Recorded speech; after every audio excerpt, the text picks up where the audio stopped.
Have you ever wondered why, even after reaching 250,000, that feeling of victory doesn't last as long as you imagined?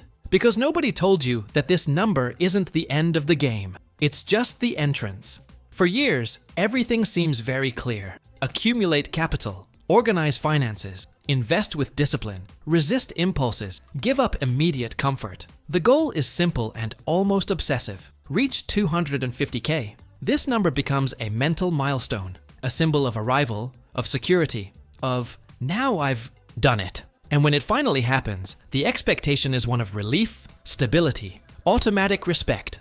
But instead, many people feel something strange, a different kind of silence, a colder atmosphere, an uncomfortable feeling that the rules have changed without warning. Have you ever experienced this? Have you ever felt that even though you've done everything right financially, something just doesn't fit like it used to?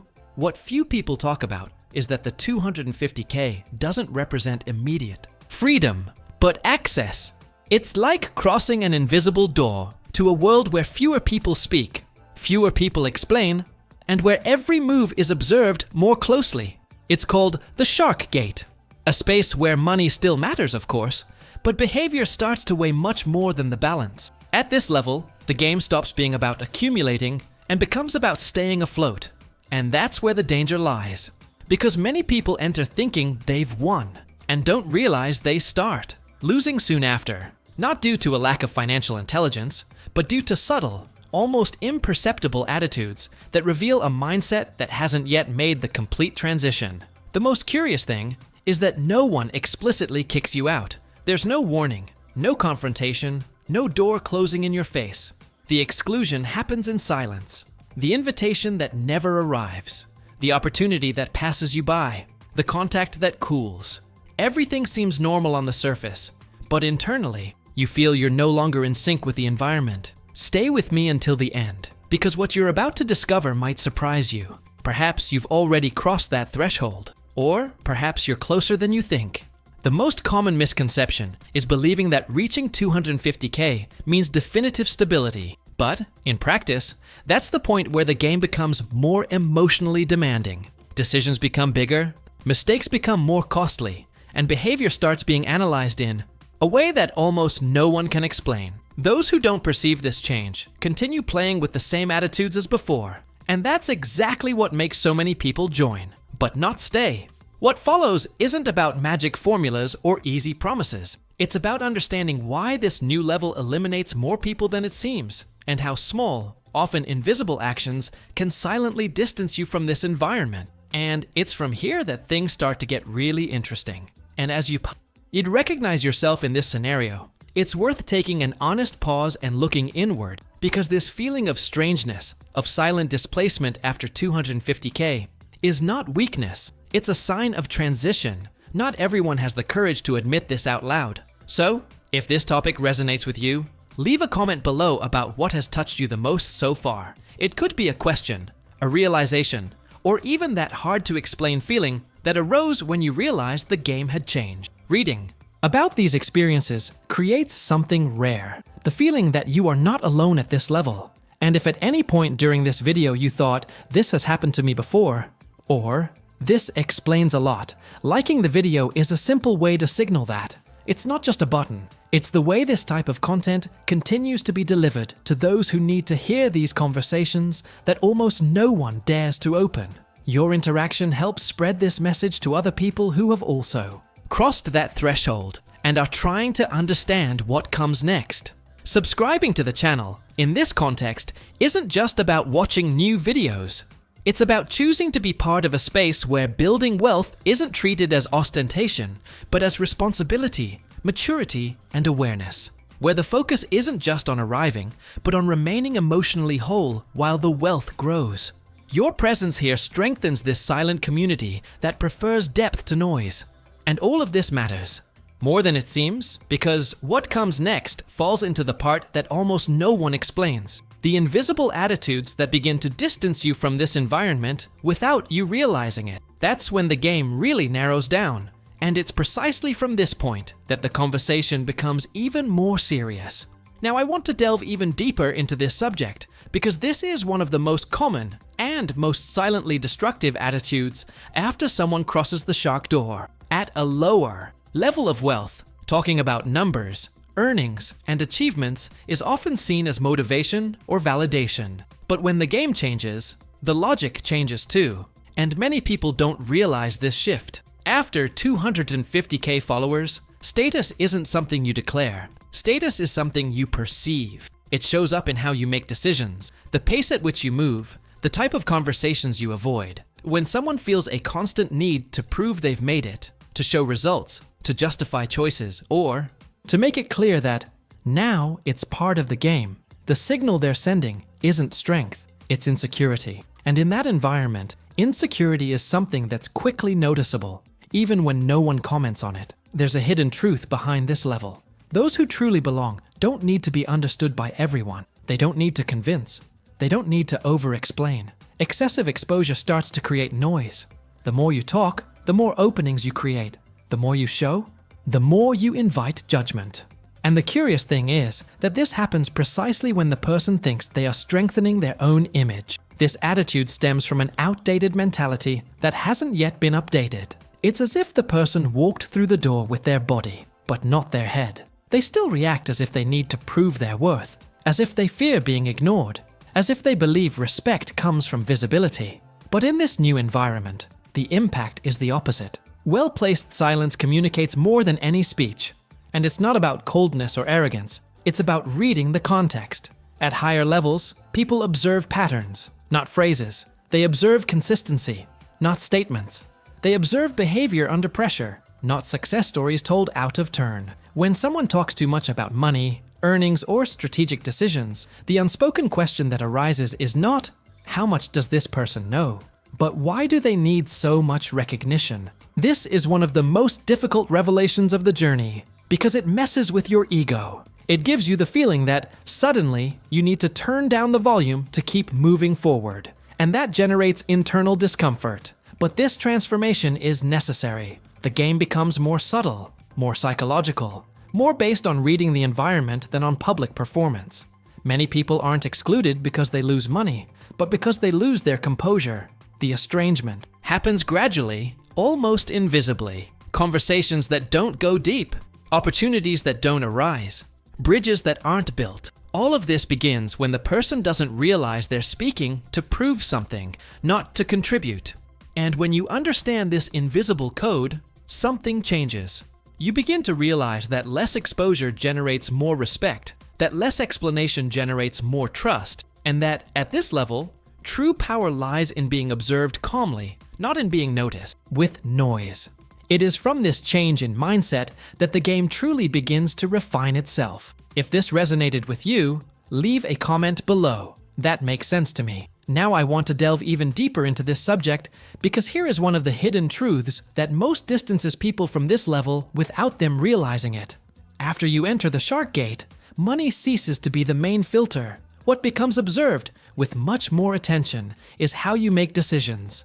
And that's exactly where many people start to stumble, not for lack of resources, but for an excess of outdated mindsets. The mistake doesn't stem from a lack of money. It stems from a mind still stuck in a short-term game. A person reaches 250k, but continues to react as if every decision needs to generate immediate relief. They want quick results, quick confirmation, a quick feeling that they're getting it right.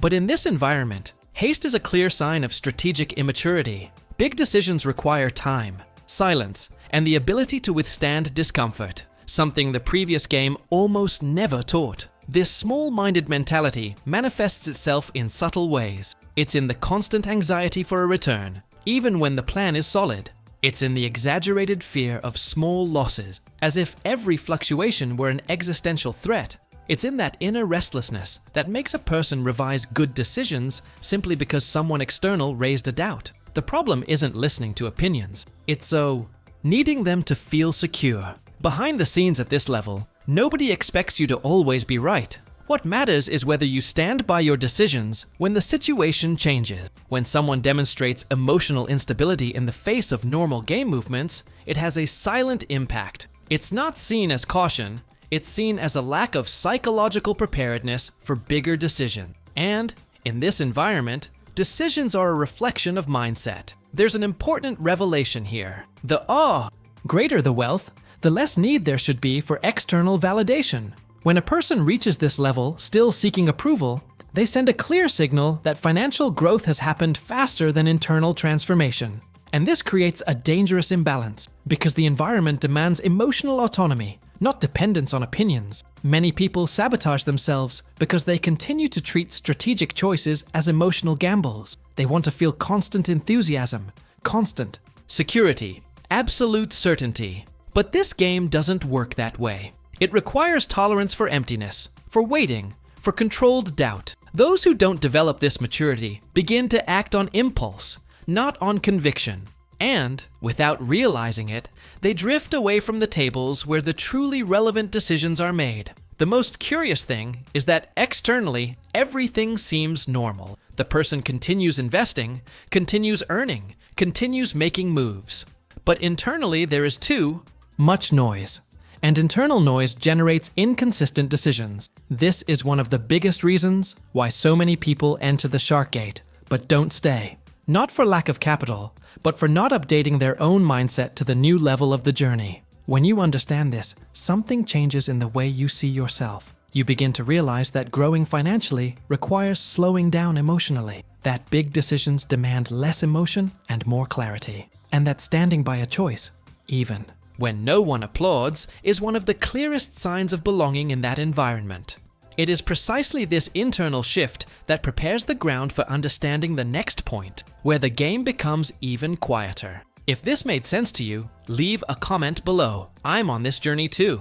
Now I want to delve even deeper into this subject, because here lies the most delicate point of this entire journey, and the most painful to admit. Confusing access with belonging is the mistake that hurts the ego the most after someone crosses the shark gate, because access is deceiving. It gives the feeling of arrival, of validation, of now I belong. But belonging is something else entirely, much more silent, much more demanding. Entering certain circles, opportunities, or levels of wealth doesn't mean you already belong in that environment. It only means you've been authorized to approach. And that detail changes everything. Behind the scenes at that level, nobody announces who is part of it and who isn't. There's no ceremony, no explicit rejection. The process is invisible. You are observed while you believe you are simply participating. Belonging doesn't come from invitations. It comes from attitude. It's in how you behave when you don't need to speak. It's in strategic silence, in the patience to not occupy all spaces, in the ability to wait without anxiety. It's in the consistency between what you say, what you do, and what you avoid doing. And that takes time. More time than most are willing to accept. The hidden truth is that many people expose themselves too early. They act as if they're already in when they're still being evaluated. They opine too much, take too many positions, put themselves out there too often, not out of conscious arrogance, but out of an internal need to confirm that they belong. But in this environment, this haste has the opposite effect. The more someone tries to assert themselves, the clearer they become that they haven't yet assimilated the invisible codes of the place. Being pushed out never happens directly. It manifests itself in absence. You remain present, but you cease to be considered. You continue to see opportunities, but you are not included. You remain in the environment, but not at the center of decisions. It's a subtle, almost imperceptible distancing that only becomes clear when you look back and realize that something has changed without warning. This requires a profound shift in mindset, because the game here isn't about being noticed. It's about being reliable over time. It's not about impressing. It's about not making a fuss. People who truly belong understand that, at this level, every gesture communicates something. Every reaction is a message. Every word has weight. And that's why they carefully choose when to speak, when to act, and, most importantly, when to wait. This part of the journey tests something that almost no one has practiced before: the ability to maintain presence without being the protagonist, to be there without occupying the center stage, to accept that belonging is not immediate and that trust is not asked for, it is built. Those who cannot tolerate this process begin to act out of rhythm, out of tune, outside the code. And that is how the distancing happens, without conflict, without noise, without explanation. When you understand this, you start to look at this environment with different eyes. You realize that the real test isn't financial, it's behavioral. That access is just the beginning of constant observation.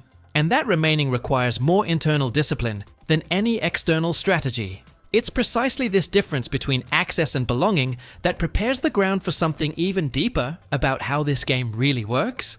If this resonated with you, leave a comment below. That makes sense to me. Now, I want to delve even deeper into this subject, because after everything that has been said, the invisible code that truly defines who remains at the Shark Gate begins to reveal itself. It's not the most aggressive, nor the most daring, nor the most talkative. These profiles may attract attention at first, but they rarely maintain a presence. Those who remain are those who have developed enough emotional stability not to be held hostage by their own ego, fear, or haste. There's a silent transformation that happens when someone truly understands this. Decisions cease to be reactive and become conscious. Impulse gives way to discernment. The need to prove something to others loses power because internal reference becomes more solid. This is a point of maturity that almost no one explains, but it makes all the difference behind the scenes at this level. The game changes when you realize that controlling yourself is more important than trying to control your environment. The hidden truth is that after 250K, the external environment offers fewer visible stimuli. There are no frequent applause, no constant validation, and no clear milestones of progress. This scares those who still depend on external signals to feel secure. Therefore, the biggest impact doesn't come from financial crises, but from internal crises. Those who don't learn to deal with this void begin to create noise, to seek emotion where there should be clarity, to force movements that don't yet require action. Staying put requires strategic patience. It requires knowing how to wait without anxiety, act without haste, and retreat without interpreting that as failure. It requires understanding that consistency weighs more than intensity. Behind the scenes, those observing are not interested in who stands out the most, but in who remains predictable in the best sense of the word. Predictable in decisions, predictable in behavior, predictable in their posture under pressure. This emotional stability creates a curious effect. It reduces conflict, fosters trust, and opens up space for deeper conversations. Stable people don't compete for attention. They attract attention without realizing it. They don't need to assert themselves because their behavior already communicates security. And it is precisely this type of presence that is beginning to be invited to the tables where the real game takes place. The one that doesn't appear on social media or in public speeches. When you understand this code, something reorganizes itself internally. The journey ceases to be about accelerating and becomes about sustaining. Sustaining decisions, sustaining silence, sustaining convictions, even when no one is watching. The inner game becomes a priority because it becomes clear that the external is merely a consequence. This clarity brings a sense of maturity that doesn't depend on immediate results, but on internal alignment. This is where many pieces fall into place. Previous attitudes begin to make sense. Silence, patience, posture, everything starts to form a coherent pattern. And this pattern doesn't emerge overnight. It's built over time, with attention to one's own movements, reactions, and intentions. It's this awareness that keeps someone involved, even when the environment becomes more demanding and less clear. If this reflection has stayed with you this far, leave a comment below. That makes sense to me. If you've made it this far, it's because this conversation has resonated with you at some point in your own journey. And that in itself says a lot. This type of content isn't meant for quick consumption or distraction. It's for those willing to take a more honest look at their own inner game while building wealth on the outside. If it makes sense to continue down this path, subscribing to the channel is a simple way to keep this space alive. Here, the idea isn't to talk about money superficially, but to explore the behind-the-scenes aspects, the silent decisions, and the mindset that truly sustains long-term growth. The more people aligned with this conversation, the deeper this content can go.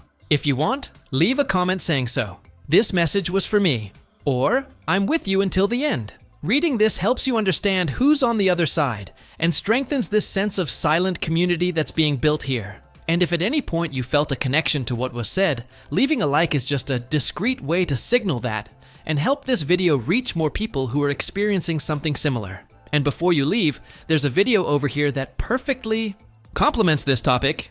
It delves even deeper into this internal game that begins after the shark door. Click there and continue watching.